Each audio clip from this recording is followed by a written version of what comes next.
Señoras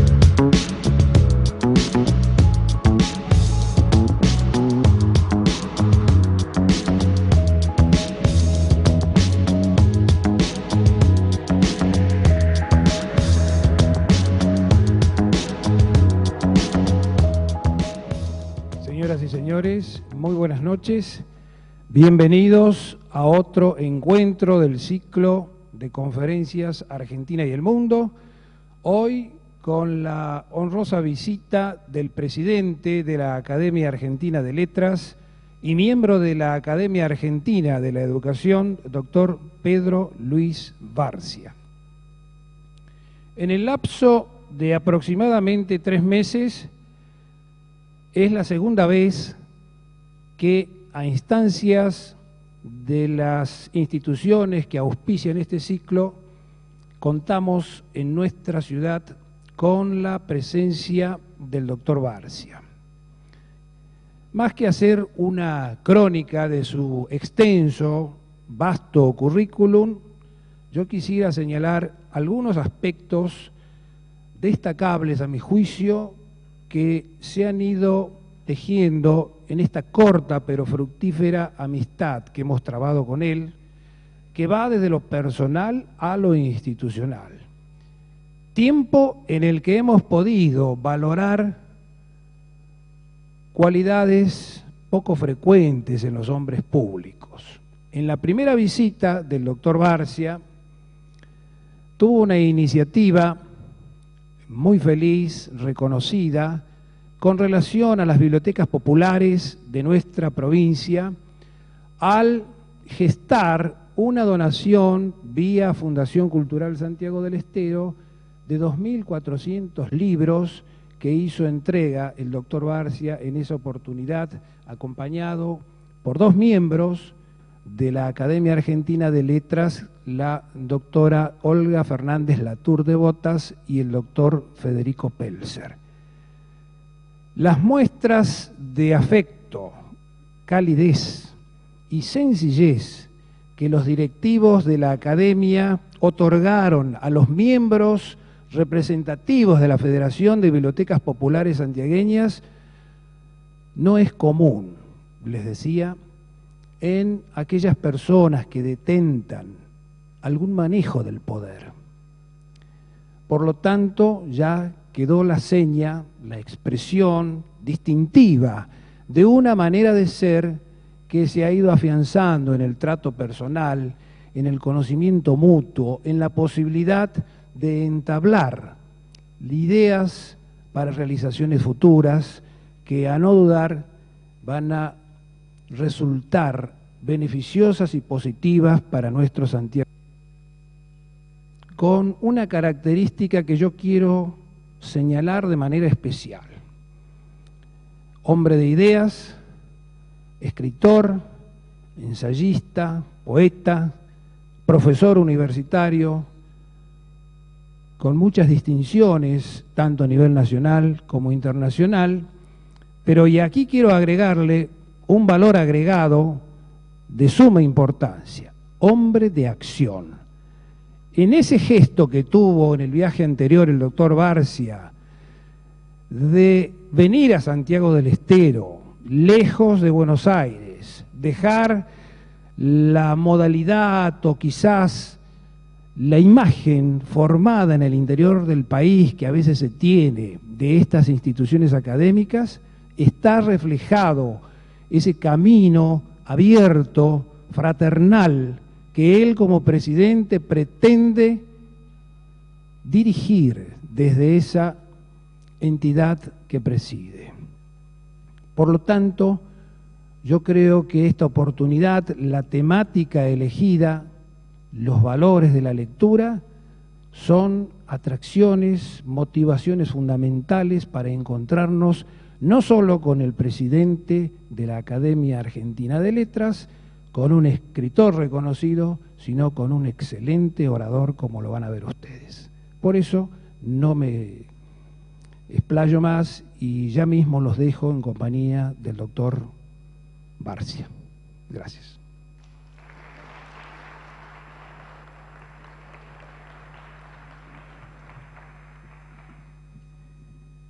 Buenas noches a todos.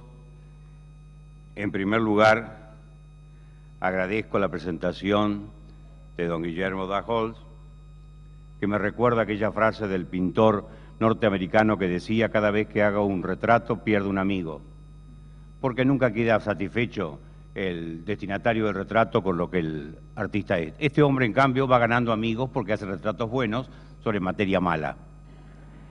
Lo que pasa es que a veces puede crear expectativas, y a propósito de pintores, me acuerdo aquel otro que tenía por modelo una vieja impresentable, pero hizo una figura magnífica, y cuando la vieja vio lo que había pintado se quedó expectante frente a esa realidad que no tiene nada que ver con ella, pero muy satisfecha. Y entonces ahí vino la voz admonitora del pintor que le dijo: señora, ahora aparecerse al retrato. ¿Qué es lo que no vamos a hacer acá? No podremos hacer acá. Agradezco a la Fundación Cultural y a la Fundación Hamburgo esta posibilidad de venir por segunda vez a Santiago del Estero y participar de la relación con ustedes. Me comentaba recién que en la visita anterior estuvimos en contacto con los directores de bibliotecas populares. Realmente fue un acto gratificante para mí, y son personas que rompen con el proverbio inglés. El proverbio inglés dice que cuando Dios creó el primer escritor, el primer poeta que compuso su primer libro, el diablo creó el primer bibliotecario para que nunca llegara a manos de un lector. Pero al ver la imagen de esta gente, que realmente la comenté en Buenos Aires, ha comentado por televisión también en Buenos Aires, que los sábados toman una canasta con libros destinados a los padres de los chicos que frecuentan la biblioteca, y van tocando timbres y prestando y sugiriendo estos libros como llevando pan caliente a las casas. Esto es insólito en este país. Por eso es que festejamos y celebramos calurosamente la decisión de estas mujeres. Un solo hombre había, Arce, el resto todas mujeres, de modo que ellas saben lo que hacen. Arce dice que maneja el equipo, pero las que trabajan son ellas. Es la historia del mundo, ¿verdad? Bien. Agradezco también a las reflexiones que hizo sobre nuestra academia y la decisión de venir al interior. Casualmente, poco antes de venir acá, di una conferencia en la Academia de Ciencias, cuyo presidente es el doctor Julio Olivera, y me decía Olivera que él sorpresivamente ve que el Liberal le había destinado una página entera, y el otro diario también, a la Academia Argentina de Letras, y qué hacía esta academia en Santiago, y advierte que por vez primera y única es la academia que visita las localidades del interior para poner al correspondiente en su medio en posesión de sus atributos. Esto es un acto abiertamente, definidamente federal, que es lo que queríamos hacer. Por eso la sorpresa de Olivera, y le digo: bueno, Olivera, usted que es santiagueño, sigue el ejemplo y sigamos haciendo este tipo de actividades para que no sea este sometimiento al pie porteño de tener que ir desde el interior a recibir allá el reconocimiento, cuando lo que corresponde es que sea entre los propios, ¿verdad? En la oportunidad anterior yo vine a Santiago precisamente para instaurar, digamos así, o hacerlo inmortal a José Andrés Rivas, ¿no? Él tiene vocación mortal, de modo que hará lo posible por desmentirme, pero quiero hacer un primer balance público de la actividad de Rivas para ver si cumple o no debidamente con los deberes que tiene que cumplir. Efectivamente, en primer lugar, ha llevado en su primer viaje a Buenos Aires una cantidad ponderada de libros de autores santiagueños. Si esto sigue así, la Academia Argentina de Letras, que se caracteriza entre todos los repositorios bibliográficos de Buenos Aires por preservar de manera excelente el material que recibe, por eso es que es destinataria de tantas donaciones. La última es una donación de nada menos que de 70.000 libros, porque lo sabemos cuidar. Si esto sigue así, la Academia se va a convertir en el centro de referencia de la literatura de Santiago del Estero. Ojalá.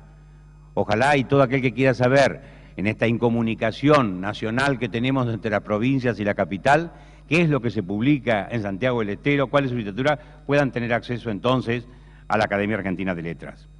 Entonces, esto creo que va a ser un hecho importante. Lo segundo es que le hemos encomendado ya a Rivas la edición crítica de Junco de Ábalos para renovar la colección que llamamos de clásicos argentinos, que va a recomenzar dentro de poco con una edición anotada, con un extenso estudio preliminar, y teniendo en cuenta las correcciones de Guiraldes de don Segundo Sombra. De modo que sería una segunda presencia de Santiago del Estero en la Academia y de su flamante correspondiente. Y en tercer lugar, que él ha facilitado las relaciones, ¿cierto?, y el trato cordial con Adriana Canal Feijó.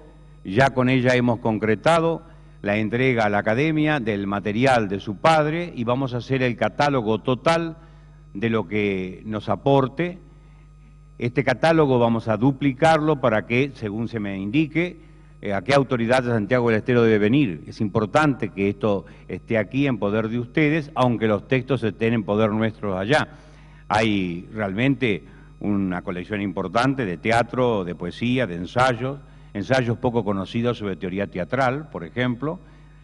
Hay algunos manuscritos, hay tres carpetas densas con artículos publicados en la década de 1930, 1940 y 50, que habría que revisar para que se pueden reeditar y agavillarse. La posibilidad de reeditar también, que tuvieron ediciones muy limitadas, muy exiguas, El asesinato en el Palacio y los cuentos de don Andrónico, y otro material que doña Adriana, con mucha generosidad, está disponiendo para nosotros y nosotros hemos empezado a catalogar. Por eso entonces es que nuestro agradecimiento para Santiago del Estero y para el correspondiente en este caso. El tema que voy a abordar aquí, hay que aclararlo desde el principio, no es el de los valores incorporados en la lectura, es decir, un texto que hable de la paz, que hable del amor, de la amistad, de la justicia humana. No, esa no es mi preocupación.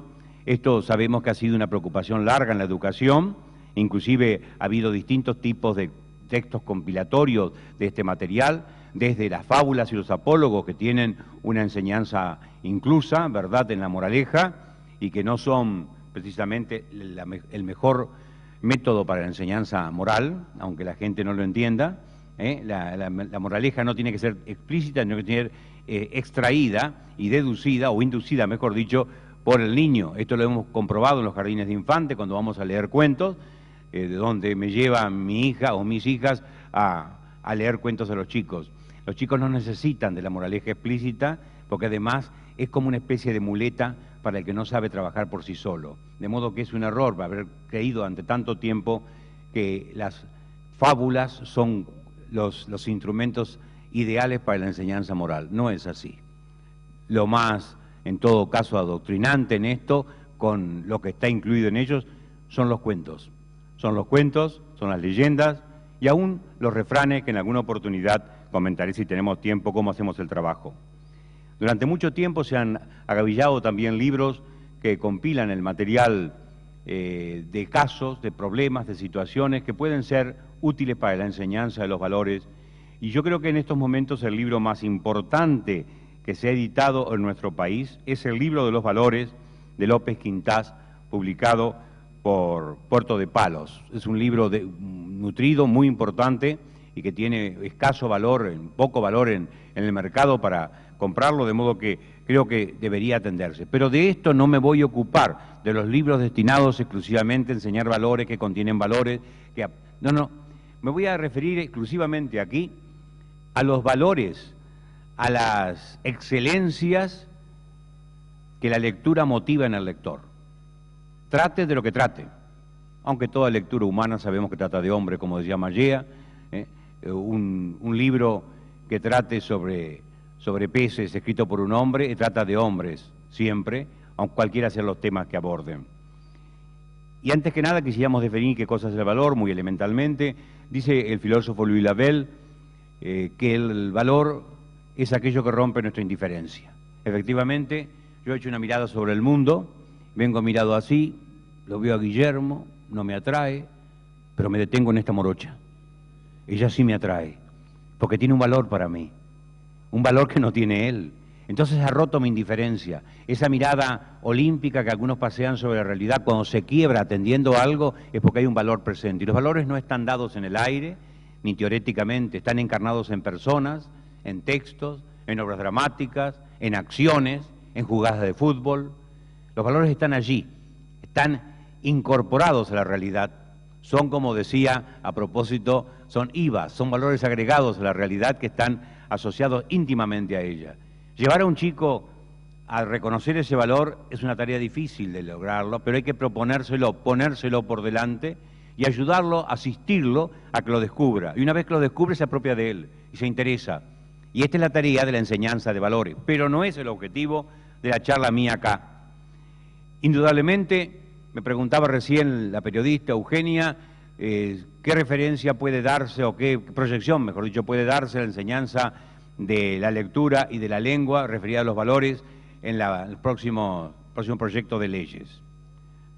Vamos a hablar en plural porque no vamos a pensar que va a ser un solo proyecto de ley que se va consensuando sobre cosas muy generales y propuestas que no pueden ser discutidas por nadie.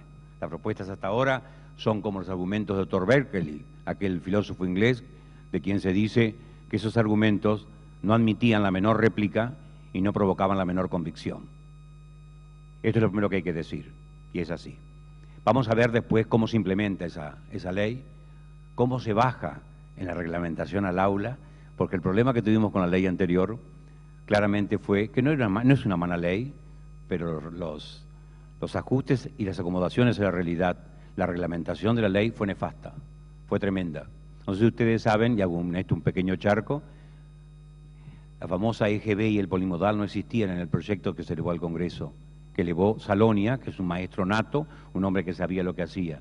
Fueron los asesores de los senadores los que, operando sobre ellos, introdujeron esa especie de copia indirecta de la LOCSE española con la EGB y el polimodal. EGB que, como se sabe, significa EGB el gran bonete, porque uno dice quién lo tiene, no se sabe quién lo tiene, a quién que le corresponde el tercer ciclo, al EGB, se articula con el polimodal o no, y todo este mundo. Además la palabra polimodal ya indica un destino, ¿verdad?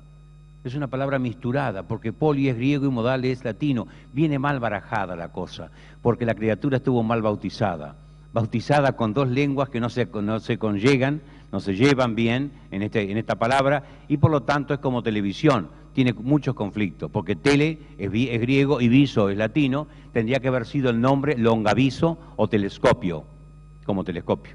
Pero no fue así. Bien, pero sí, Pitágoras decía que en el nombre de las personas está el destino. Y cuando se dio el nombre a esta cosa misturada, resultó una criatura misturada. Bien, volviendo a lo que decíamos, en ese espacio de la ley nueva, que todos imaginamos que será ideal, y que Michael Apple, cuando vino al país, dijo: no se crean que la ley va a mejorar la situación. Hombre de mucha experiencia, sin duda, Apple, y dijo claramente: la ley es un papel, la única realidad, como es el lema mío en todo lo que hago, es el aula. Ahí es donde se mata al rey o se salva a la princesa, en el aula. Y todo muere o nace allí. Los papeles, los inspectores, los directores no pueden nada contra el aula. Y se creen que se modifica la realidad porque modifican los reglamentos y las leyes, y esto no es así. De modo que entonces la presencia de la lectura tiene que ser total en la reglamentación. Ustedes saben que cuando se detectó hace unos años, en 2001, en Francia, que había un 10% de egresados del bachillerato francés que no tenían lectura comprensiva, se llamó a Jacques Lang, un buen ministro socialista, un buen socialista ministro, mejor dicho, ¿cierto?, que había sabido hacer bien las cosas, se lo llama, sin conflictos de que el gobierno de momento no coincidía no compartía con él otras ideas. Y Jacques Lang lo primero que hace es determinar el crecimiento de la lectura y de la enseñanza de lengua en todas las materias, porque uno de los errores que se han cometido entre nosotros es entender que la lectura y la lengua son instrumentos de una materia, cuando, como dijo la Montessori, son el cemento curricular. En sí son bienes culturales la lectura y la lengua, pero al mismo tiempo son las vías de transmisión de todos los bienes culturales. Por la lectura y por la lengua enseñamos geografía, matemáticas y lo que sea. De modo que no hay que olvidarse que esta resituación es fundamental para lo que viene. Jacques Lang fue convocado cuando hubo un 10% de alumnos que no tenían lectura comprensiva. Las estadísticas de años 2004 demostraron que tenemos un egreso de un 60% sin lectura comprensiva. Es grave el asunto. Es grave porque esa situación de una lectura no asimilada, de una incapacidad o discapacidad para leer, que no es culpa del muchacho, y no es culpa de los maestros básicamente que dan lo que pueden, sino que es culpa del mal sistema educativo, de las malas autoridades educativas, ¿cierto? Esto es así, pero nadie se hace cargo de todo esto. Recuerda aquella tribu de los Yahoo que habla Borges en el informe de Brody. Esta tribu es muy curiosa, la descubre un pastor protestante. Es muy curiosa porque tienen relaciones sexuales en público, pero se ocultan para comer. Pero tiene otra costumbre. No asocian la relación del coito de un hombre y una mujer hoy con una criatura emergente 9 meses después. Entonces no tiene sentido de paternidad. Por eso los ministros de Educación en la Argentina no se hacen cargo de nada. No se hacen cargo absolutamente de nada porque no ven la relación que hay entre un decreto y lo que pasa después. 5, 6 o 10 años después. Y cuando estalla la realidad en las manos, todo el mundo corre hacia un lado hacia otro sin saber qué se hace y se empieza a operar como Copani, ¿verdad? Atándolo con alambre, poniendo emplastos y demás. Yo no soy teórico de la educación, siempre he sido un hombre muy concreto y muy atenido a la práctica, muy larga que tengo en educación. Por eso cuando hablo, hago pesar mi experiencia en esto, desde la inicial hasta el posgrado. Actualmente dirijo un posgrado con cientos de alumnos. Entonces, no es fanfarronería esto, es afirmación de campo. Es como las gaviotas que marcan en la playa lo que le corresponde. Otros vendrán tipo UNESCO con enunciaciones generales que son después inaplicables en la realidad. Se lo dejo a otros colegas. Yo me quedo con lo que es el trabajo en aula, que es lo que sé hacer y lo hago bien. Lo hago bien. Por eso tengo autoridad para hablar de este tema. En realidad la lengua y la lectura han sido siempre instrumentos fundacionales de educación. Los chicos griegos que no tenían escuela, la escuela es una creación medieval, es una creación tardía, medieval, los romanos tuvieron escuela, y el esclavo que llevaba el chico a la escuela se llamaba pedagogo, de alguna manera seguimos siendo esclavos los pedagogos, los docentes, aquello ya es una mala palabra, aquel esclavo que llevaba al chico, bien. ¿Y qué se daba allí? La lectura de Trágicos y Homero en la enseñanza, y matemáticas. Hemos variado tanto. Los exámenes que se dan en las mejores universidades del mundo tienen que ver con lengua y con matemática, exactamente como los griegos. No hemos inventado tanto o casi nada. Esta es la realidad. Y los griegos sabían lo que hacían. Claro que a veces metían mano abusiva en los textos. Ustedes, si reparan en lo que dice en el libro mal llamado La República, porque en realidad se llama De la Justicia y la Polis, el gobierno de la Polis, de Platón, estaba tan preocupado por controlar desde el gobierno, y esto ya es abusivo, es un gobierno autoritario. La República de Platón, mal llamada así, no se llama así el libro, pero la tradición lo hizo, es la fundación de los gobiernos totalitarios en el mundo. La gente que no ha leído el texto se cree que es una utopía magnífica, ideal. Es una utopía, pero perniciosa porque funda todos los totalitarismos. El totalitarismo del gobierno llegaba a que controlaba hasta las canciones de cuna, porque podían distraer, podían distorsionar o alterar en algo la formación programada desde el gobierno. Tremendo esto, ¿eh? Pero ya no hemos inventado nada. Los pueblos han seguido igual aplicando estos sistemas, unos de liberalidad y otros de restricción. Pero la lectura siempre ha estado atrás de la fundamentación de lo que es la enseñanza. Ha sido siempre la clave, o sea, la llave para entrar a la mejor educación. Por eso dicen los judíos que el Talmud lo dice, que es un libro interesante, es un libro muy misturado, pero tiene pasajes sumamente pedagógicos. Ahora ya me tentaba darle 3 o 4 ejemplos aplicables a la pedagogía. Le voy a dar uno, porque no hay que perder tiempo en esto y a lo mejor nunca más volvemos a hablar del Talmud. Hay distintos tipos de alumnos, dice. Está el alumno esponja, que chupa todo lo que usted le da. Está el alumno embudo, que aprieta lo que usted le da y lo deja pasar todo. Está el alumno filtro, que se queda con lo peor. Y está el alumno arnero, que se queda con lo mejor y deja volar la paja. Cuando yo era muchacho, íbamos al campo a trabajar, veía yo cómo trabajaban los peones, y ponían la paja y el trigo en el suelo, arriba de unos cueros, y los comenzaban a tirar para arriba, y silbábamos todos, porque silbando venía el viento, se creía eso. Entonces venía el viento y se llevaba la paja, que era liviana, y quedaba el trigo. 4 tipos de alumnos y 4 tipos de alumnos que tiene que enfrentar un profesor con su responsabilidad. ¿Qué logra él? El arnero, la esponja, esto está en el Talmud. O sea, podríamos hablar 1 hora nada más que sobre esta tipología de alumnos a partir del Talmud.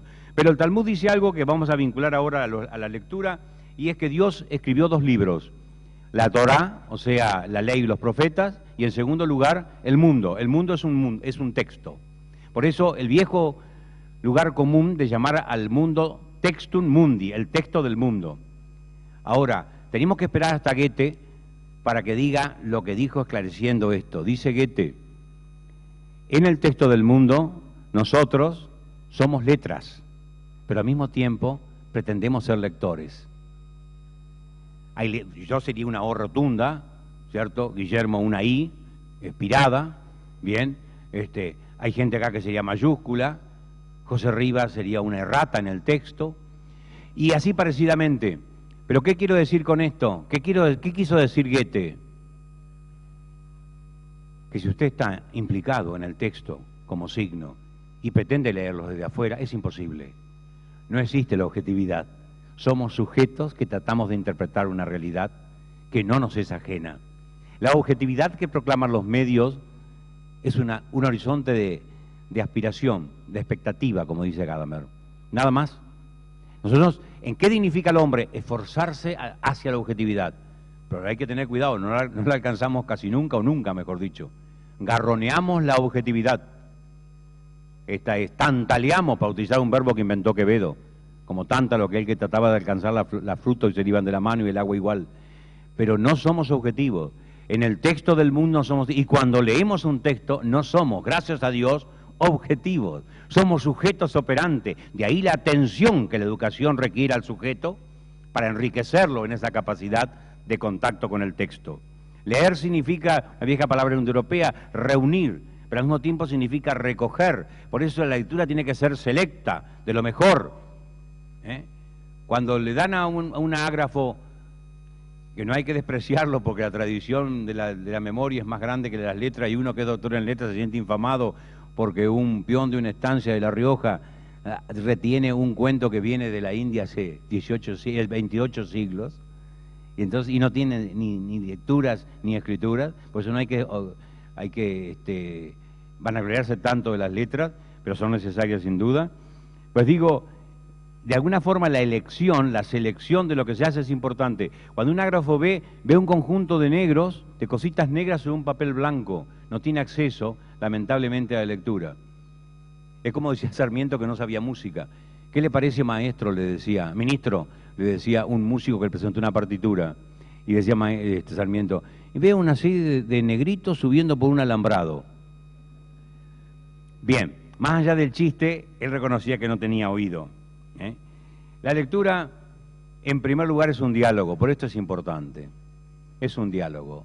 En estos momentos el diálogo está desapareciendo, el diálogo desaparece de la escuela, no hay tiempo para dialogar con los chicos, el diálogo desaparece de la enseñanza media, el diálogo desaparece de la universidad. Yo tengo 200 alumnos en clase, ¿cómo voy a dialogar? Antes, cuando éramos 40, tenía conocimiento de cada uno, podíamos entrar en... Entonces, todo lo que es expresión oral, hoy comentábamos cuando veníamos de Río Hondo, todo lo que es expresión oral va amorteciéndose y va muriendo. Y es una torpeza enorme, porque la expresión oral es para el hombre ciudadano de la democracia el 90% de su actividad. Pero además es insustituible, porque yo puedo publicar en La Nación un artículo y me lo escribió ella y nadie lo sabe. Pero yo no puedo hablar ante ustedes en este momento por boca de otro, ni otro puede hablar por mí. Esta es la exposición de la oralidad, aquí, en televisión, frente a una empresa haciendo un informe, al frente del aula, dando un examen, pero los exámenes orales van desapareciendo en la universidad y todo va a lo escrito. Y la muerte de la oralidad es en gran medida la muerte de la libertad de expresión en la comunidad democrática. Hay que tener mucho cuidado con esto, y los gobiernos no atienden a esto suficientemente. ¿Por qué el diálogo es importante? Porque el diálogo flexibiliza. El tener que escuchar a otro, pero ¿qué genera? Tolerancia. Eso es un valor, ¿ve? Ahí tienen ustedes, una tolerancia activa. No, te aguanto. Sí, ¿qué querés? Esta es una tolerancia pasiva. La tolerancia activa es mirarlo, y me pierdo si la miro, pero veníamos a otro lado, al barbudo aquel que no me atrae tanto, bien, o nada, muy bien. Lo miro y trato de entenderlo, me esfuerzo en comprender lo que dice. Aunque no esté dentro de mi concepción del mundo, de mi visión de la realidad, este esfuerzo de adecuación al otro de comprensión al otro. Esto es una gran escuela para la vida porque nos hace tolerantes, nos hace flexibles, nos hace comprensivos. Eso es un primer valor que reconocer la lectura. Usted lee y tiene que entender a un hombre que es de otra cosmogonía intelectual que la suya, que es de otra época, que es de otra concepción, y esto es altamente beneficiante. Fíjese usted que en la vida se equivocan los medios y se equivocan los políticos cuando dicen que están contra el etnocentrismo. Aquel que se cree que su cultura es la más importante. No, hay que equivocarse en esto y sépanlo los docentes. Hay dos etapas en esto. En la primera etapa el niño tiene que sentir que su cultura es la mejor del mundo, que sus padres son los mejores, que su maestra es sublime. Si no, y así el chico no se identifica con lo que se transmite, no hay sentido de pertenencia y no se lo mete en una identidad propia y una dependencia de una herencia que se está transmitiendo. Esto es importantísimo. Ahora, no se lo puede dejar siempre allí. Es decir, esta es la primera parte del etnocentrismo, sentir que lo propio es lo mejor.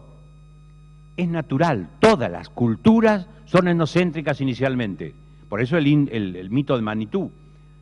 El dios Manitú preparó 3 muñequitos y los puso al fuego, al horno, ¿no? Impaciente por ver cómo iba la cocción, saca el primero y estaba blanco. No estaba cocho, como dicen con origen quechua, posiblemente la expresión, no estaba cocho. La raza blanca.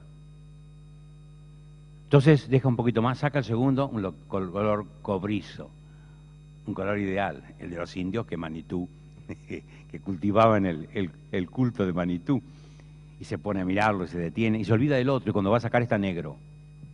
El mito está privilegiando el color de la tribu, de esa tribu, que es cobriza sobre los blancos y los negros. Y eso es natural, ¿cierto? Y es necesario en la primera etapa de la vida, pero pasados los 14 años, al chico hay que empezar a incorporarlo al diálogo con otras culturas y pasar al otro lado del río y ver cómo son las otras tribus y cómo son las otras familias, porque si usted no conoce otros, no se conoce así. Si usted está en una especie de invaginación metido dentro de su familia, no tiene idea del mundo. Y allí empieza la segunda, la ruptura del etnocentrismo comienza con el diálogo de cultura y la apertura del chico al mundo. Y la lectura es una de las vías más importantes para pasar a la segunda parte de la educación del muchacho, el diálogo de las culturas. Es así. La cultura es diálogo con los muertos, no porque sea espiritismo, sino porque yo tomo un tomo, para ser tautológico, ¿cierto? Y puedo dialogar con quién. Y puedo dialogar con Platón, puedo dialogar con Shakespeare, con Borges, que hace 20 años que está muerto.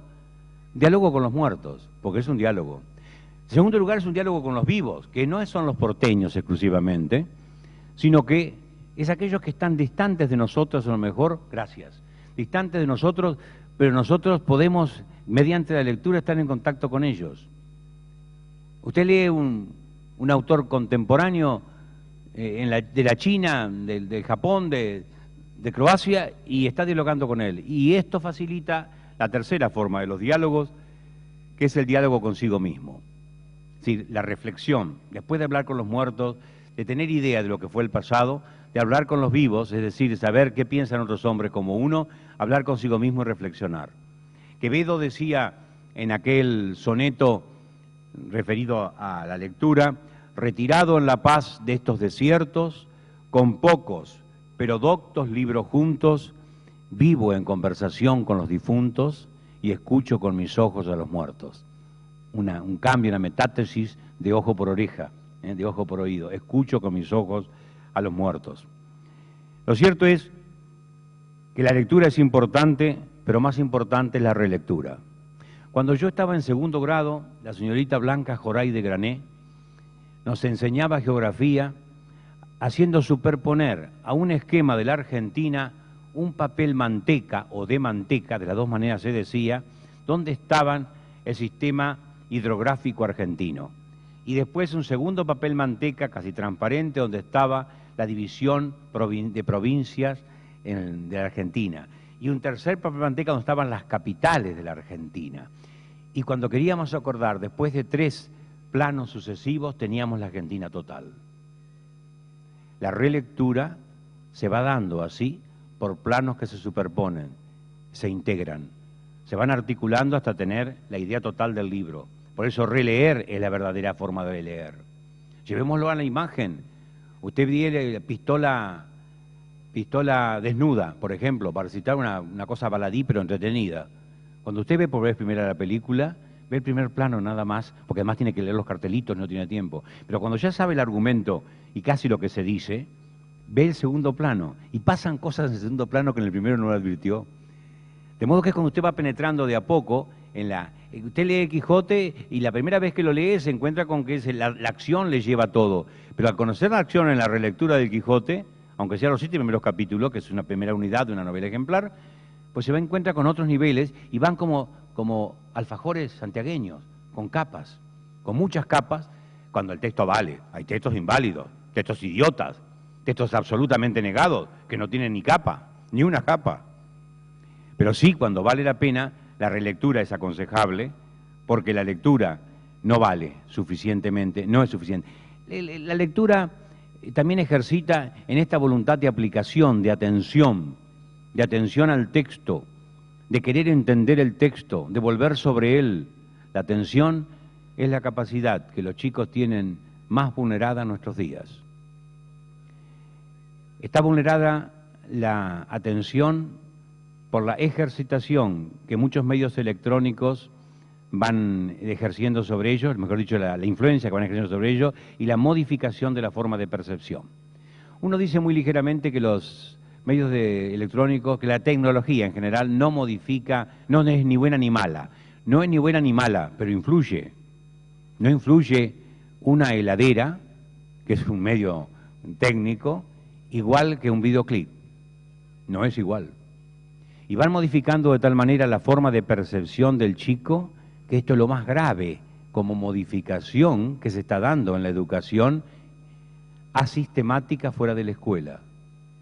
Y el chico no tiene capacidad de aplicar la atención porque tanto el videoclip como la televisión, como la computadora o el juego en la red no son negativos, ¿eh? Yo tengo escrito mucho sobre eso, no son negativos, pero cuando no hay encauzamiento lo ejercitan en una distracción y dispersión muy grande o en la apetencia de simultaneidad. Todo tiene que estar junto allí y la sucesión, la secuencia se pierde. Por eso es que en el proceso actual se está dando un grado serio de desalfabetización, no porque no se enseñe la lectura, sino porque muchos medios electrónicos están modificando la capacidad del chico para la lectura y le han cambiado la capacidad secuencial lineal que tiene necesariamente un texto en un lugar de La Mancha, no ha mucho tiempo que vivía un hidalgo, lleva sus segundos y es lineal, a algo simultáneo, algo instantáneo, que es la preferencia que el muchacho tiene. Y por eso es que la atención se va desbocando y no se puede aplicar. Si el chico no tiene atención, no tendrá paz en el aula, no tendrá aplicación a ningún tipo de aprendizaje y cuando sea grande no será investigador, por supuesto, porque la investigación es la aplicación voluntaria de la atención insistente, machacona, ¿cierto?, y de burro a un tema. El lema dice, el burro consigue burra por cargoso y no por hermoso, y el investigador es igual. Insiste hasta que abre la puerta. Eso se va a ir perdiendo con el tiempo y esto es una de las modificaciones más serias que se está dando. No lo digo yo, lo dicen los especialistas en modificación del cerebro. Ustedes han visto las entrevistas últimas que se han hecho a esta especialista inglesa en La Nación, denuncia precisamente estas cosas. De modo que la lectura aplicada, otro de los bienes que tiene es el desarrollo de la imaginación. Porque la imagen a usted le propone una realidad, se la pone por delante, como decíamos hoy, y es impositiva. Mel Gibson en Frankenstein es ese monstruo. Pero cuando yo no he ido al cine y he leído la obra de Mary Shelley, ¿cierto?, yo tengo que fabricar mi monstruo, porque transformo estas letritas negras en una imagen mental, por esa maravilla de la lectura. ¿Y cómo lo fabrico al monstruo? Con mis obsesiones, con mis miedos, con mis frustraciones. Por eso mi monstruo no es el de él. Y este desarrollo de la imaginación es fundamental para la creatividad en toda la vida del muchacho. porque no hay administrador de empresas si no tiene imaginación. Esto es así. La imaginación al poder, decían en el 68, la gente que se mantiene en el poder durante mucho tiempo tiene imaginación. Perversa, maldita, puede ser, pero tiene imaginación y la ejerce. Es muy torpe decir que Hitler es un hombre sin imaginación, es un hombre muy imaginativo. Si no, no hay forma de manejar una sociedad si no es con imaginación. Ahora, que esté pervertida, que esté deformada es otra cuestión, pero la imaginación se desarrolla por la lectura, no por lo impositivo de las imágenes sucesivas que le presenta una pantalla o una película, por más que nos entretengan, ¿cierto?, y nos diviertan y nos completen la vida. De modo entonces que este factor, este valor de la capacidad de desarrollar libremente nuestra imaginación asociativamente, esto no lo da otra cosa que la lectura. La gente ingenuamente cree que en esto de la lectura hay dos tipos de analfabetos que traen los manuales. Un primer tipo de analfabeto es el analfabeto que no sabe leer ni escribir, y es lamentable, salvo cuando sea, como decía Salinas, un analfabeto profundo, es decir, esa gente de campo que es culta pero no es letrada, es culta porque tiene sentido de su vida. Un hombre culto es el que sabe qué relación tiene él consigo mismo, con los demás, con la naturaleza, con la trascendencia, con Dios. Ese es un hombre culto, aunque no sepa leer ni escribir. Por eso Martín Fierro es un hombre culto, no sabe leer ni escribir, pero es culto. Un bachiller nuestro no es culto, no tiene ni idea ni quién es él, ni qué relación de solidaridad tiene que tener con los otros. ¿Cierto? Le importa poco la relación con la naturaleza y menos con la trascendencia. Entonces, pues bien, el ágrafo, el que no sabe leer, lamentablemente, sí, es analfabeto. El segundo tipo es analfabeto que llamamos funcional, que aprendió a leer y no practica, no ejerce. Pero aquí no se acaba el analfabetismo entre nosotros. Hay otro tipo de analfabetismo muy interesante. Son aquellos que leen lo que no los enriquece, leen idioteces. Es como si alimentaran siempre de pororó, ¿me explico? Y no comen médula de león, no comen cosas sustanciosas. Es una forma de analfabetismo, porque pierden el tiempo. Es una cultura chiclia. Usted hace el movimiento. A mí no me preocupa que ustedes se rían porque un hombre de 100 kilos haciendo movimiento frente al micrófono de mascar el chicle, porque la docencia comienza por renunciar a uno en aras de lo que tiene que hacer. Los maestros nuevos se cuidan mucho la imagen y no se tiran al suelo para serpear como la víbora, y no cambian la voz. Hace poquito aparecí yo en televisión registrada cantando a 3 tonos de voz El oso y el osito juntos al monte de Bam, porque estaba mostrando en un programa que no hay que tener en esto vergüenza, porque uno tiene que ponerse al servicio de lo que está enseñando, pero el cuidarse mucho hace que uno se extravíe. Volviendo a lo que decía, es como comer pororó. Decía, el chicle, la cultura chicle es hacer como si usted hiciera un acto digestivo, es nada más que masticatorio. El chicle no alimenta, y ese tipo de lectura tampoco, es intrascendente. Esa gente idiota que dice estoy matando el tiempo con la lectura, el tiempo lo mata usted, señora, no sea ingenua. Decía Quevedo que el tiempo es el único enemigo que mata huyendo. No se le viene enfrente, no la cosa, no lo encima, se le va y usted se fue con él. Así de simple. Esto de matar el tiempo es realmente un enunciado idiota.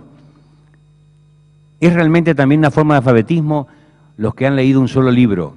Yo tengo un hermano así, ha leído un solo libro y aplica todo. Ya decía Santo Tomás, timeo hominem unius libri, teme al hombre de un solo libro, es temible porque es reductivo, no tiene flexibilidad. Es como decía Giovanni Papini, los hombres que tienen una idea no tienen problemas porque no tienen contradicción jamás, porque no tienen otra, tienen una sola que rebota en su cabeza pero no tiene choque con otras. Y el que lee un solo libro se reduce a eso y guay cuando empiece a aplicar ese libro a la realidad. Y si ese libro es de índole política o religiosa, peor, porque lo aplica macha martillo. Un tercer tipo de analfabetismo un cuarto tipo, es lo que lee un solo autor. Yo leo Borges. ¿Qué lee usted? Lee Borges. ¿Qué más? Borges. O Borges, como correspondía decir. El que lee Borges es un autor interesantísimo, ya hablaremos de él al final. Pero si lee un solo autor, es lo que en mi provincia se llama un baile entre primos. Un baile entre primos no tiene consecuencias. No hay besitos, no hay diálogo, no hay caricias, no hay matrimonio, no hay embarazo, no hay hijos. Salvo aquello que decía Neruda, los primos juegan extrañamente con sus primas, pero eso es otro tema. No nos metamos. Quedemos en esto. el leer un solo autor es reducir su mundo en no salir de ese autor y creer que todo termina allí. También es reductivo y es una forma de analfabetismo el leer un solo género literario. Yo leo únicamente poesía, yo leo únicamente ensayo. Y es para preguntarle, ¿y de ahí? Claro, ¿y qué es? Lo dicen inclusive con desafío. Porque lo que usted lee lo condiciona la forma de percibir toda la realidad. Les doy un ejemplo. Yo estoy leyendo El Quijote.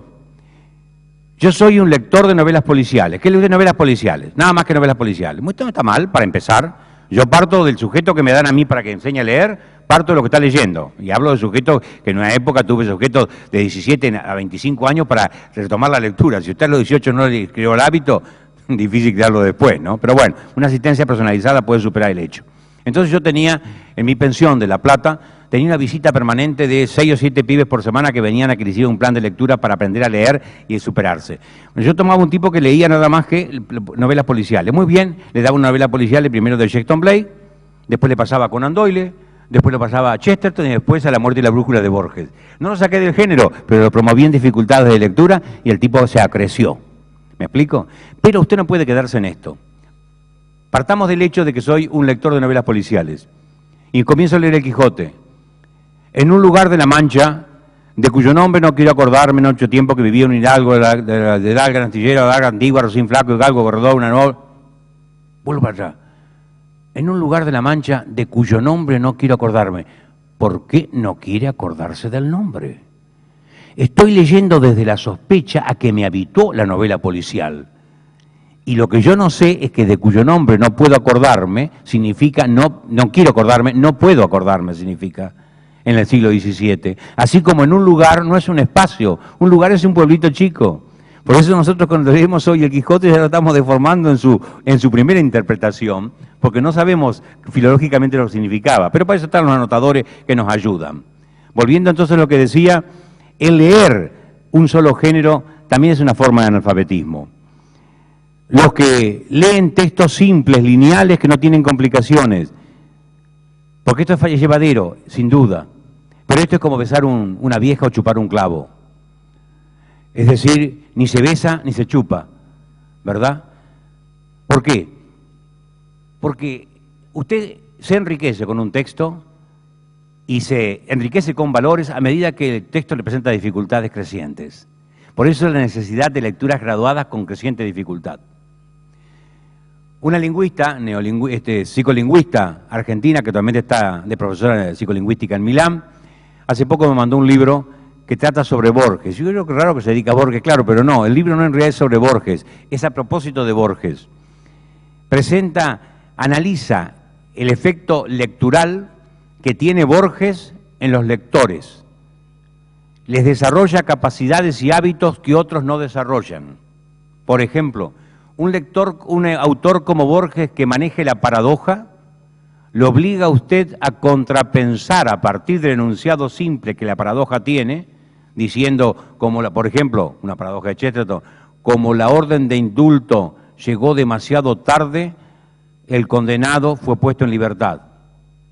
Se equivocó, si usted lee 2 veces el texto, lo lleva a leer y a preguntarse por qué dice eso, y ahí comienza usted a desarrollar una capacidad de atención de lectura.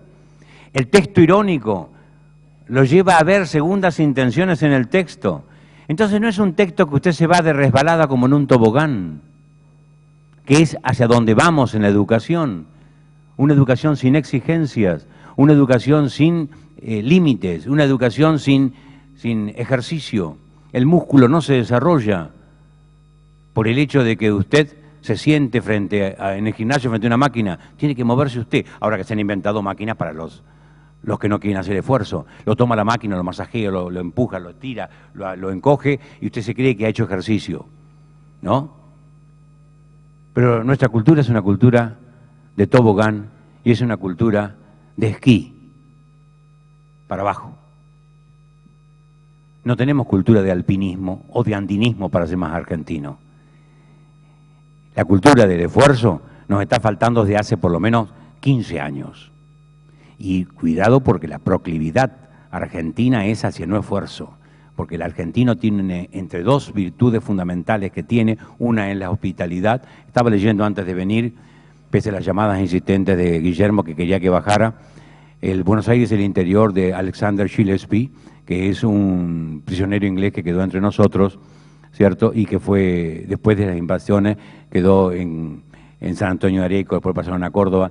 Entonces dice que a donde iba lo que le llamaba la atención a la gente criolla era la hospitalidad. Eso es un buen síntoma nuestro, un buen gesto nuestro, la hospitalidad. Y lo otro es la improvisación, sí, pero eso es sí, la hospitalidad es positiva siempre, pero la improvisación es negativa cuando se hace sistema. Y entonces nos valemos de esta rapidez para concebir una solución en todo momento y ya no planificamos más. Si usted no planifica, muere. Si usted no proyecta, desaparece. Y no existe la cultura del proyecto para nuestros chicos. Todo problema en la educación tiene que ser el origen de un proyecto para superarlo. Y el problema de la lectura tiene que generar proyectos para superarlos. Y esto de condenar simplemente en los congresos y demás no lleva a nada. La gente que se enoja y que por televisión condena inclusive a la televisión como causadora de todo esto, no es tan simple, la cosa es mucho más compleja. Después, si tenemos tiempo al final y no abuso mucho, llegaremos a esto, si no las preguntas. Pero lo cierto es que yo últimamente estoy diciendo esta grosería, y estoy muy contento de decirla. Ni el llanto estúpido, ni la puteada modifican la realidad para nada. Solo la mano operativa a la luz de un proyecto claro genera cambios en la realidad. Y si usted no lo sabe, lamento por usted y lamento por la realidad que no va a ser modificada. ¿Cuántos profesores universitarios desde este ámbito insultan lo que está pasando y van a su casa y dicen a la mujer, hoy he hecho trizas la educación argentina?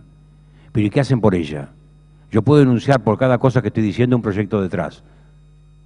En este momento estoy en proceso con 3 manuales que dirijo, 1 en Barcelona y 2 en Buenos Aires. Pero eso hablaremos después, tenemos tiempo.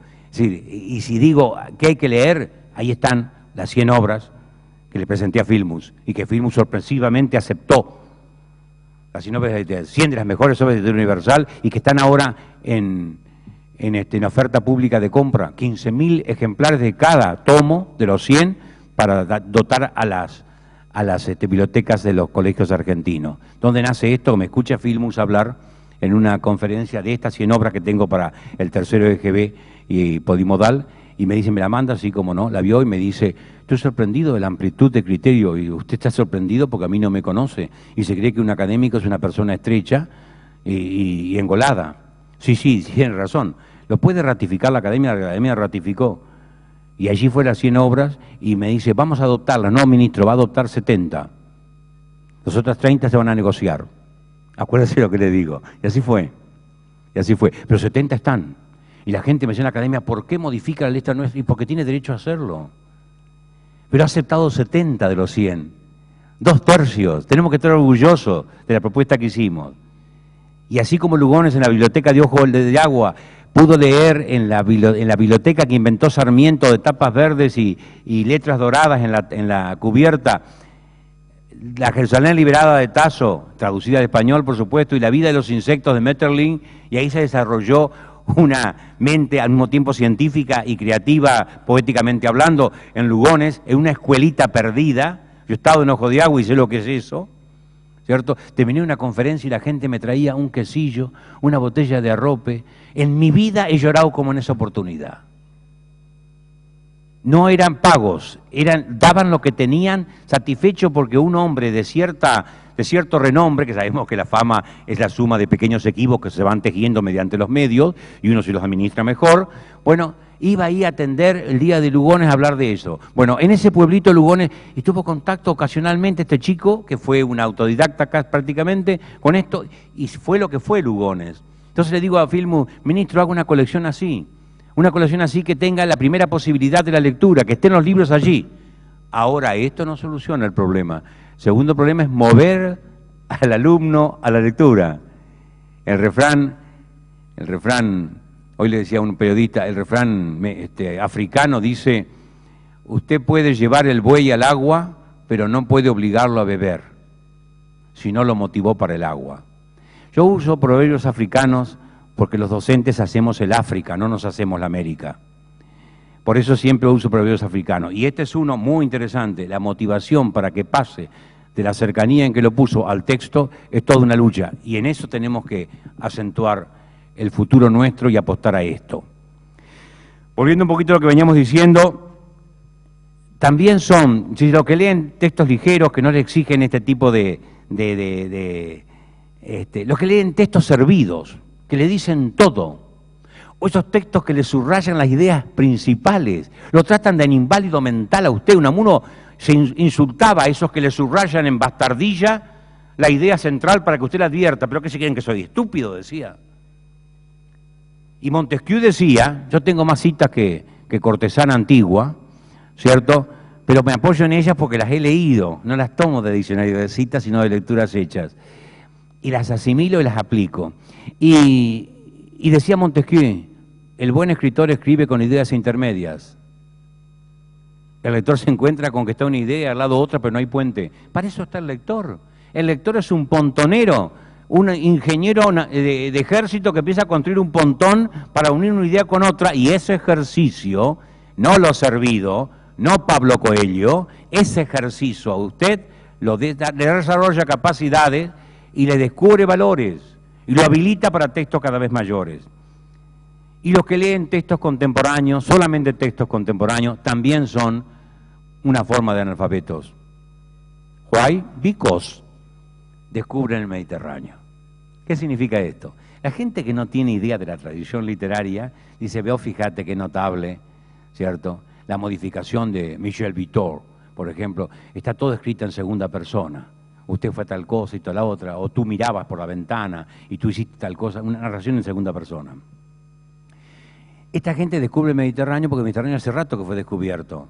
Y esa gente no sabe que hay un texto de Roberto Al del año 30 que está en segunda persona, y no sabe que Cuaderno de Tapas Azules de Marechal está en segunda persona, de Adán Buenos Aires, y no sabe que La Mansa de Dostoyevsky está en segunda persona, y no sabe que el segundo cuento más antiguo del mundo, los hermanos egipcios, está en segunda persona. Entonces esa gente que proclama los descubrimientos de lo que lee únicamente lo contemporáneo, se queda como el mono que decía mi abuelo, cuídate porque más sube el mono, más se le ve el traste. Y queda así, expuesto sin cobertura. Entonces tenemos que ser un poquito más inteligentes en esto de abrirnos a distintas. Qué interesante que es leer textos de 25 siglos antes de Cristo. Leer los textos hititas, por ejemplo. Yo hago ejercicio con los chicos en clases sin mencionarles jamás de dónde tomo el texto, ¿no? Por ejemplo, un texto que es hitita y la gente se cree que es de McLuhan es el pez no sabe lo que es el agua. Entonces el ejercicio con un refrán nada más, que es un apotegma hitita, ¿no?, que está en caracteres cuneiformes. Naturalmente le digo, invento caracteres cuneiformes en el pizarrón y los tipos todos miran como voy haciendo las marcas de ladrillo con la cuña esa, absolutamente inventados por mí. Entonces pues leo, el pez no sabe lo que es el agua. Y la gente después le digo, esto es un cuento, para que no tenga tanta confianza excesiva y desconfíe del profesor y entre en el juego de reírse del profesor. Esto es importante porque si se toma usted todo demasiado en serio, pierde el respeto del alumno. El humor salva las edades y salva las generaciones. El pez no sabe lo que es el agua. Efectivamente, nace en el agua, se desarrolla en el agua, tiene contacto con la peza, ¿cierto?, que no es el autor de historia de la lengua, con la pez, y se procrea y muere en el agua, no salió del agua. Ese es el problema de este pez. Ese es el problema de que el gaucho no puede describir cómo es el rancho porque no conoce otra cosa. El gaucho nunca, un hombre cualquiera, el gaucho, un hombre en el Cáucaso, ¿cierto?, un campesino en la Francia, si no salió de su lugar, no sabe cómo es el mundo y por lo tanto no sabe cómo es su peculiaridad, no sabe qué tiene de peculiaridad.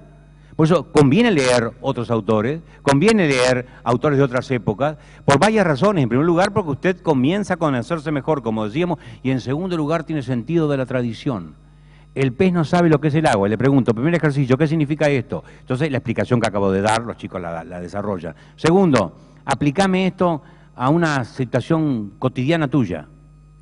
Y entonces, claro, yo, por ejemplo, no percibo algunas cosas que en mi familia se dan porque no he conocido otras familias por dentro. Pero cuando yo me fui de casa en las vacaciones y me fui con una familia amiga, me di cuenta que tenía otros sistemas de horario. Así me pasó con mi hija, me acuerdo, se pone de novio, me piden permiso, a mí, vos viejo sos como el Kaiser, en los horarios de distribución. Yo soy ordenado, pero dejo hacer, ¿no? Ahora vamos en auto y me dice, vamos a tomar mate. ¿Dónde está el mate? En la cesta roja, abrí, del lado derecho tenés el azúcar, de este lado tenés la yerba. Yo no tomo mate más que mate amargo, pero bueno, Galletitas dulces, ta. Eso les molesta a ellos, porque tanto orden, ¿viste? Yo quiero más espontaneidad. Entonces fue de vacaciones. Fue con la familia de novio y donde papi, dice, un desastre esa familia. ¿Pero por qué, querida? Quisimos tomar mate en el viaje y nadie sabía dónde estaban las cosas. No llevaron reloj y llegamos tarde a todas las excursiones. Hija, vos les dijiste que eran personas aceptables por vos y que estabas contento porque tu vieja era un Kaiser en el orden. No se puede hablar con vos. Es natural, pero fíjese, lo reconoció cuando sale de casa. Si quieres describir tu aldea, hacete un viaje a París. Si querés descubrir Santiago, andate a Buenos Aires. Es decir, desarrollar la pupila de contraste, ver otras realidades que si no, no ves. Y también ves las generaciones, cómo se suceden las mismas cosas. Esa canción que bailamos apretadamente, en esa época se bailaba apretando y la mano de acercar era la derecha, que era la más fuerte en el hombre, ¿verdad? Hoy se baila a distancia, bueno, tiene otros efectos esto y otras dimensiones. Y había una canción que decía, yo tengo un pecado nuevo que quiero estrenar contigo. Yo siempre comentaba a la periodista, eso es un cuento. Los pecados son siempre lo mismo. Son siempre lo mismo. Los 7 pecados capitales, que desde la película hasta los enunciados de la teología moral, no hay cambios en esto. Hay formas de presentarlo, pero son siempre los mismos. Un español me decía, con mucha inteligencia, los pecados capitales son incompatibles. ¿Por qué son incompatibles, José? Le digo, sí, porque el que tiene gula y lujuria, ¿de qué va a tener envidia? Tiene razón, tiene razón. Bueno, lo importante es entonces es tomar un libro, inclusive, un libro que nos ha gustado, y saber qué han dicho distintas épocas de este libro. Un ejercicio simple que se hace con una selección de textos en una hora de clase. ¿Y por qué? Porque cada uno toma aquello para lo que tiene pico o hocico, y la atención de cada uno va hacia aquello que le preocupa. Y cada época lee el Quijote de distinta manera, porque va a atender algún aspecto del Quijote que es el problema que esa sociedad tiene en ese momento. Y otra sociedad tendrá otros problemas y atenderá otras cuestiones del Quijote. Y entonces, el comparar distintas percepciones y visiones de la realidad del mismo texto a través de 5 ejemplos, de 5 siglos, en un texto breve en el chico, él ve de qué manera mutan y cambian las percepciones del mismo texto según las intenciones, con lo cual, de cada uno y cada época, con lo cual volvemos a lo primero. Uno no lee el texto del mundo, sino que de alguna manera se lee en el texto del mundo. Y esto es importante, el descubrimiento de sí en el texto. Esto es un valor, otra que valor agregado. Yo les voy a dar un modelo un modelo de proyección de una lectura hecha en el secundario. Yo era joven, entonces, no era como ahora políticamente correcto, diría, desmejorado capilar, ¿cierto? Con percepción visual diferente. Soy chicato, pero era políticamente correcto. Tengo dentadura alternativa. Bueno, este tipo de cinismos expresivos que inventaron los norteamericanos y cuya expresión maldita, mayor es daños colaterales. Y en nuestro país fue corralito. Utilizan algo que no es afectivo, un diminutivo, que se refiere a las experiencias del niño, la protección de la madre. Todo esto manejó el ministro que le puso este nombre. Tremendo ese, ¿eh? Bueno, eso ya pasó, por ahora. Porque las palabras en la Argentina van y vuelven. La palabra arbolito se fue. ¿Se acuerdan? ¿Quién era el arbolito? Un tipo parado, plantado, como fue un árbol al borde de la vereda, lleno de verde, que no era verde ecológico, ¿cierto? Que eran dólares, para cambiar. Y esa apareció cuando el problema de Alfonsín, cuando la inflación de Alfonsín se difundió y se amorteció y volvió a surgir en el 2001. O sea que lo que tendríamos que desear es que esa palabra muera para siempre, porque las situaciones del país, ha cambiado para siempre económicamente. Hay palabras que, bueno, dejemos las palabras de lado y vamos a dar el ejemplo. A mí me impresionó muchísimo. Yo estaba recién casado, daba clase en 3 institutos y teníamos un televisor pequeño de segunda mano que habíamos comprado, de fabricaciones militares. Se veía tan mal que mi mujer y yo veíamos películas diferentes, telenovelas distintas, y cambiábamos, nunca poníamos de acuerdo, lo que hacía muy entretenida el momento de ir a acostarnos, ¿no? Bien, pero después nos entendíamos, porque entendíamos cómo era el argumento del matrimonio, por supuesto. Bien, entonces se nos rompe el televisor. Nunca íbamos a comer afuera, no teníamos plata, unos pobres cristianos. Y entonces juntamos lo que teníamos, podemos arreglar, si la única salida al mundo que teníamos en el televisor y la lectura, no teníamos más. Yo veo mucha televisión, veo hasta 6 horas por día de televisión. Y eso me permite a mí opinar sobre ese medio, porque los intelectuales que no ven televisión y vociferan no tiene sentido, no tiene argumento ninguno. Bien, entonces estoy viendo ahora 3 telenovelas. Puedo contarles la última, cómo terminó Son mi vida, cómo terminó Montecristo, que lo veo perfectamente. Lo que digo no es mentira. Bueno, entonces llamamos por la guía, Datos, técnico en televisión, viene Datos. Un gordito, animoso, ¿qué tal? ¿Cómo le va? Buenas tardes, ahí arregló, magia, empieza a funcionar de nuevo. Entonces digo, bueno, ¿cuánto le debo? No, profesor, ¿cómo le voy a cobrar? ¿Y vos cómo sabés que yo soy profesor? Usted fue profesor mío en los cursos nocturnos de un industrial. No me diga. Sí. Bueno, ¿y qué tiene que ver, mijo? ¿Vos estás trabajando? No, pero que usted me hizo un gran bien cuando hablaba del mío Cid. Y yo dije, el gordo toma No puede ser. ¿Del mío Cid? Sí, dice. ¿Usted se acuerda aquel poema de aquel comienzo del mío Cid? Sí, le digo, ¿cómo no? Digo, y me dice el gordo, ¿me lo recita un poquito? Sí, cómo no. De los osollos, van a escucharlo ustedes en fonética medieval, como sonaba en la Edad Media, tal cual con el juglar lo recitaba en los antiguos boliches, digamos, ¿no? De los osollos tan fuertemente llorando, tornaba la cabeza y estábalos catando. Vio puertas abiertas de utsos encañados, alcántara vacías, sin pieles, sin mantos, sin halcones, sin actores mudados. Sospiró mio Cid, que mucho había grandes cuidados. Fabló mio Cid, bien y tan mesurado. Grado a ti, Señor Padre, que estás en lo alto. Esto me han vuelto mis enemigos malos. Bueno, ahí empezaba, me dice el gordo, ¿no?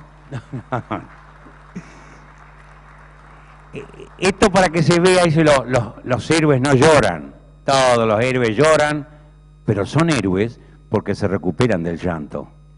El que no es héroe se place en el llanto, se inunda y se ahoga en el llanto.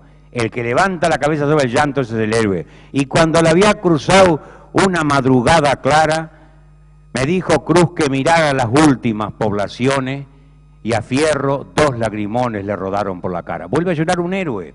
De modo que no hay que decir que los héroes no lloran como si era la película de Alan Ladd, que ustedes no han conocido porque son abusivamente jóvenes. Pues bien, ¿y se acuerda cómo seguía? Sí, les digo, el gordo seguía. Entonces, a la ida de Vivar, a la salida de Vivar, oyeron la cornella diestra. Es decir, cuando el pajarito negro bailaba derecha, porque era buen augurio, ¿no?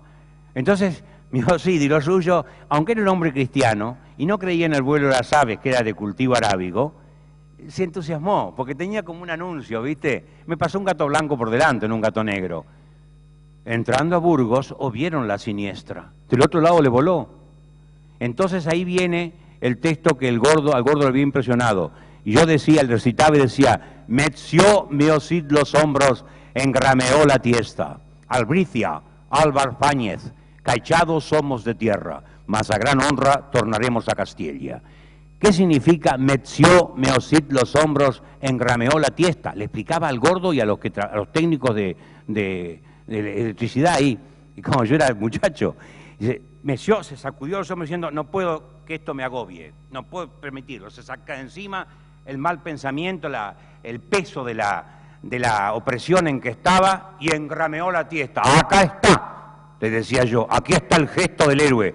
Levanta la cabeza sobre la circunstancia, mira hacia allá, se propone un objetivo y avanza con todo. Mas a gran honra volveremos a Castilla.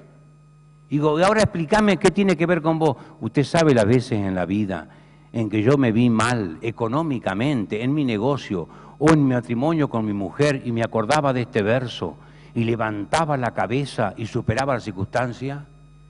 Y yo me preguntaba, ¿quién le enseñó a quién esto?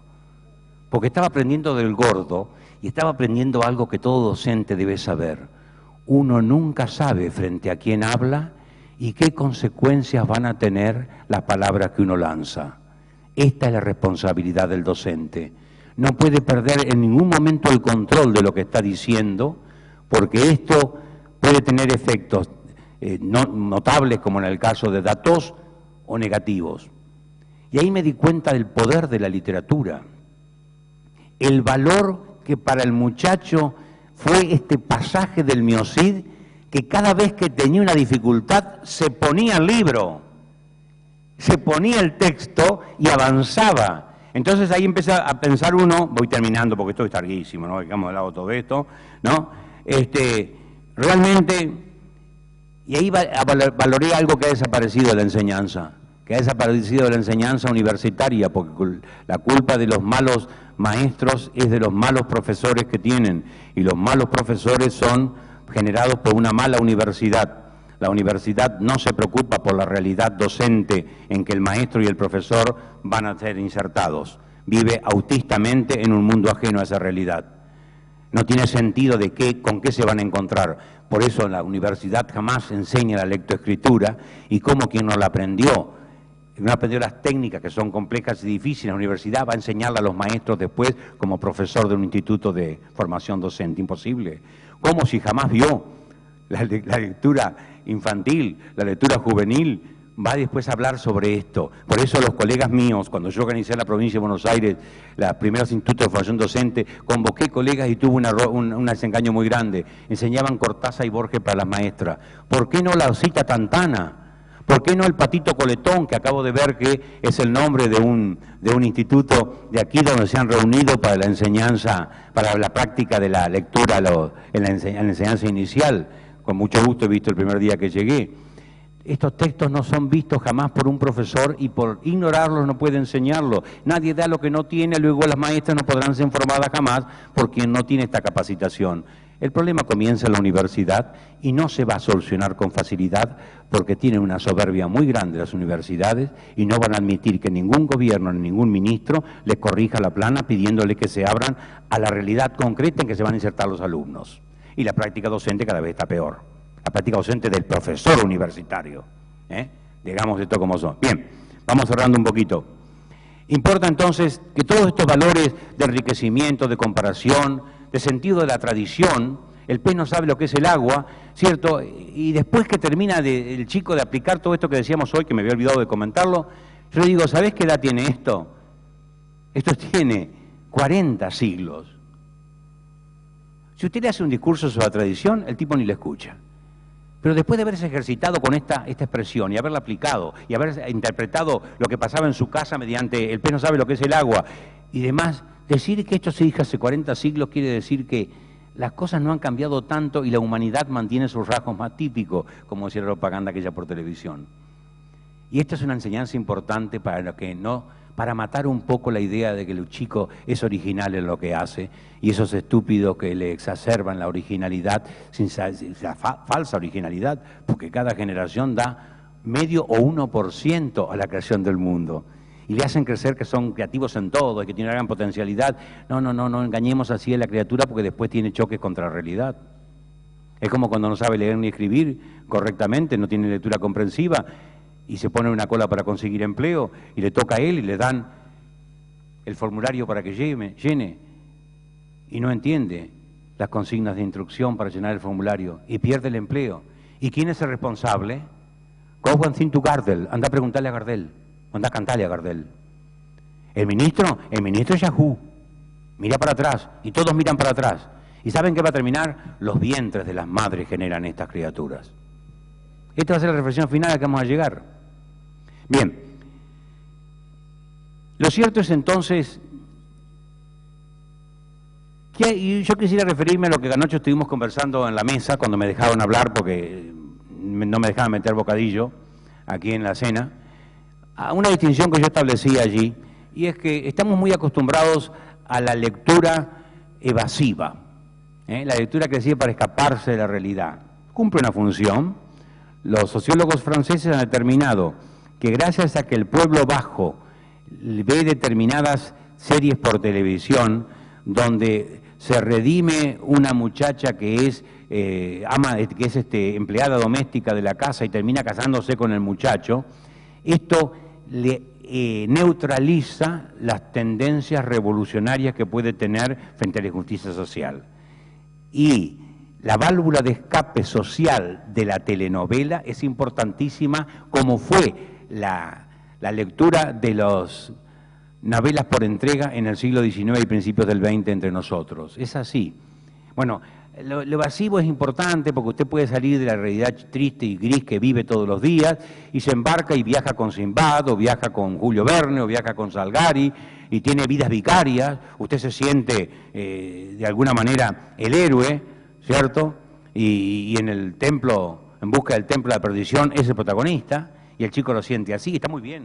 Todo esto también estimula muchísimo.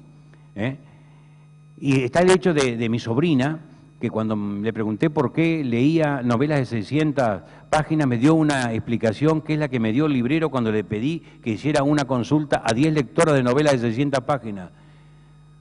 Porque yo vivo en esa novela durante 3 meses y no tengo que estar cambiando de novela y por lo tanto acomodándome a otra cosa. Entonces pasa de la vida cotidiana a la novela en su casa y es como una especie de preservación o de contenedor que la mantiene durante 3 meses. Qué tremendo, ¿eh? Qué tremendo. Porque en lugar de motivarla, de sacarla a la vida, de empujarla, de hacerla vivir, la contiene. En el peor sentido como utilizaba la escuela contenedora para nuestros chicos. Contenedor de residuos, contenedor de materia prima, contenedor de elementos de la derrupción cuando se construye algo. Yo quiero hablar de la lectura insertiva. El adjetivo no existe, es un neologismo que invento y lo sigo aplicando hasta que lo imponga. Insertiva porque lo mete en la realidad. Cuando yo era chico, Blanca Joray Grané, la maestra de segundo grado, a quien yo quiero muchísimo porque me perfeccionó la lectura. Yo aprendí a leer a los 4 años, pero me perfeccionó la lectura esta. Me hacía pasar al frente y me decía, Pedrito, pase a leer. Entonces yo pasaba y leía.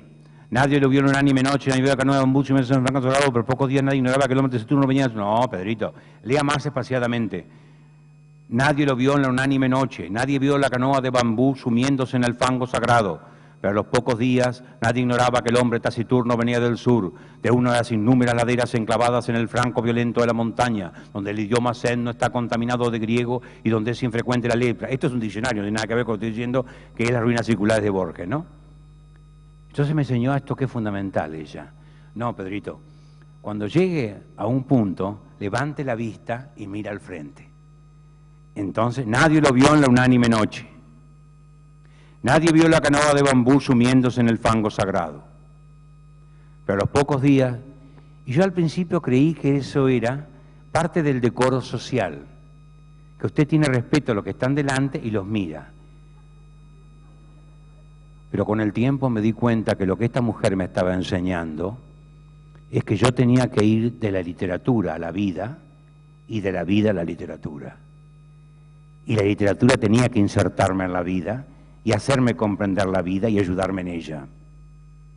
La literatura sirve para muchas cosas, mucho más que cualquier otra actividad en la vida.